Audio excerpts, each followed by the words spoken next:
السلام علیکم ورحمۃ اللہ۔ پیارے بچوں، آج کی آیت کہانی کا عنوان ہے بدگمانی۔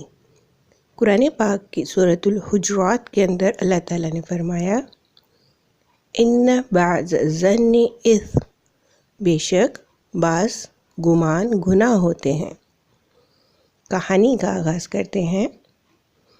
فرید نے احمد اور حامد کو دیکھا جو آہستہ سے ایک دوسرے سے باتیں کر رہے تھے۔ اس نے سوچا یہ لازماً میرے بارے میں باتیں کر رہے ہیں۔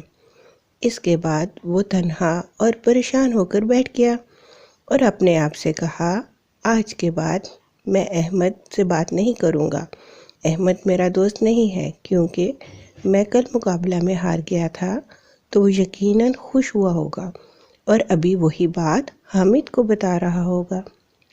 کلاس میں فرید احمد سے ناراض ہو کے بیٹھ گیا اور بغیر کسی وجہ کے اس سے کہا کہ آج کے بعد تم میرے دوست نہیں ہو۔ کیوں؟ کیونکہ تم نے حامد کو بتایا کہ میں کل ہار گیا تھا۔ کیا؟ نہیں، ایسا نہیں ہے۔ ہم تو آپس میں یہ طے کر رہے تھے کہ چھٹی کے دن تمہارے گھر آئیں گے۔ کیا واقعی؟ ہاں، اور کیا۔